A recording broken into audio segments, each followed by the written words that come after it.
যখন আমি আসছি চলচ্চিত্রে তখন 7টা থেকে সকাল 7টা থেকে শিডিউল ছিল। সকাল 7টা থেকে আপনার 3টা পর্যন্ত মানে 2 শিফট। আবার 3টা থেকে ধরেন আবার রাত্রে 10টা পর্যন্ত। এরকম মানে আমরা 2 শিফটে কাজ করতাম আরকি। তো সেই ওটা হলো কি আর্টিস্টরা কিন্তু খুবই সিনসিয়ার ছিল তখন। আমি যতদূর দেখেছি বা আমিও কাজ করেছি। যার জন্য কিন্তু আপনার এই প্রবলেমটা হয় নাই। পরবর্তীতে শুনেছি যারা আমাদের পরে যারা এসছে যে শিডিউল নিয়ে ঘাপলা করে, এই করে, সেই করে একটা ছবি অনেক ডিলে হয়ে যাচ্ছে। মানে ৮টা শিডিউল থাকলে ১০টা ১২টার সময় আসে শুনেছি আমি আরকি এগুলো। তো আমাদের সময় এই প্রবলেমটা হয়নি। কখনো আমাদের ডাইরেক্টররা, প্রোডিউসাররা কখনোই শিল্পীদের জন্য ভোগে নাই। বা তাদের জন্য আমাদের জন্য মানে শিল্পীদের জন্য কোনো তাদের অসুবিধা হয় নাই। আবার যে আ একটা ডাইরেক্টর, প্রোডিউসারের জন্য একটা শিল্পীর যে একটা মানে প্রবলেম আছে না? যেমন পারিশ্রমিক নিয়ে বা আউটডোর গেছে, তাদের থাকা খাওয়া নিয়ে কখনোই এগুলো হয়নি। সবসময় মানে করেন আউটডোর থাকলে শিল্পীরা বা সবার জন্য একটা যত্নবান থাকতো প্রোডিউসার, ডাইরেক্টররা। আগে যেটা আমরা দেখেছি যে একটা সিনেমা দেখার জন্যে, রুজিনা ম্যামের একটা সিনেমা দেখার জন্যে মানুষরা সবসময় মুখিয়ে থাকতো যে একটা সিনেমা এসেছে বা একটা ভালো একটা গল্প, ভালো একটা ক্যারেক্টার এসেছে। তখন তো বিটিভি নির্ভর ছিল। তখন মানুষের মধ্যে একটা আমেজ, উৎসাহ, উদ্দীপনা ছিল। হুম।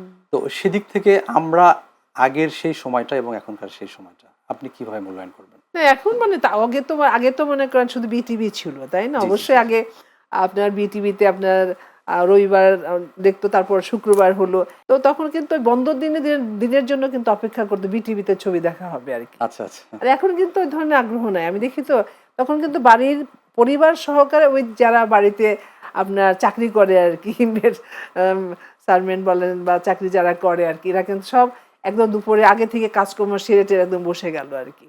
এখন কিন্তু ওই জিনিসটা নাই। কারণ হলো কি বলে টাচ ফোন, স্মার্টফোন। অ্যান্ড ওইখানে ওদের নেট লাগানো আছে, নেট আছে, ওয়াইফাই আছে। তা বাসাতে ওয়াইফাই থাকলে তো কানেক্ট করে নিচ্ছে। তো ওই আগ্রহটা নাই টেলিভিশনে ছবি দেখার জন্য। তারপর টেলিভিশনে আম কি বলবো আসলে দুঃখের সাথেই বলতে হয় যে আসলে আমি যে আমার বাসায় যে টেলিভিশন আছে, আমার রুমে যে টেলিভিশন আছে, আজকে বোধহয় ৬ মাস ১ বছর বোধহয় মানে কখনো অন করাই হয় নাই।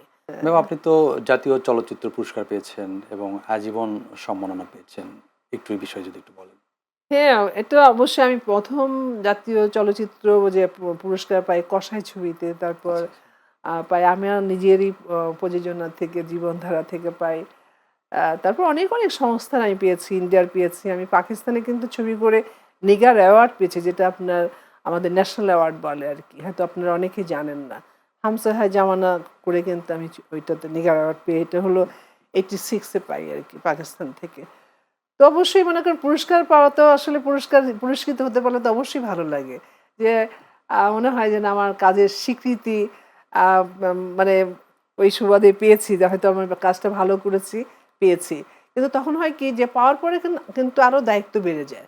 যে না আমাকে আরো ভালো করতে হবে।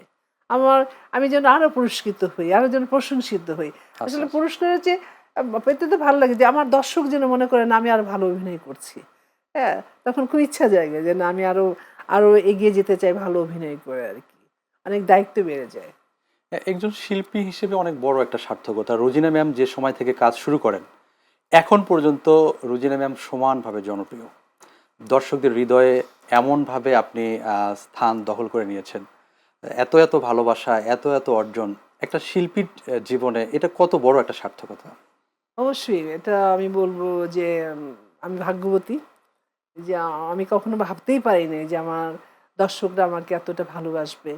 এখনো পর্যন্ত যে আমার দর্শকরা আমাকে ভালোবাসে, এটা কি বলবো যে আমি দর্শকদের প্রতি কৃতজ্ঞ। আপনার অভিনীত কোন কোন চরিত্রটা? চলচ্চিত্রটি সবচেয়ে বেশি আচ্ছা, স্মরণীয়? আমার অভিনীত কোন চলচ্চিত্রটা আমার সবচেয়ে বেশি ভালো লেগেছে? জি, জি। আমার কাছে মনে হয়েছে সবগুলোই আমার সন্তানের মতো। তারপরেও বিশেষ কিছু থাকে যেমন আমি একটু গ্রামীণ চরিত্র করতে আমার খুব ভালো লাগতো আরকি। তবে অনেক গ্রামের ছবি আমি করেছি, যেমন 'বিনি সুতার মালা' বোধহয় আপনারা দেখেছেন আরকি। তো একটা দিয়ে আসলে বলতে পারব না, না পার্টিকুলার এইটাই আমার ভালো লেগেছে আরকি। তো অনেক ধরনের গল্পতে অভিনয় করেছি তো। গ্রামীণ, তারপর আপনার সোশ্যাল ছবি, আধুনিক। অনেক ছবিতেই অনেক ছবির চরিত্র আমার ভালো লেগেছে।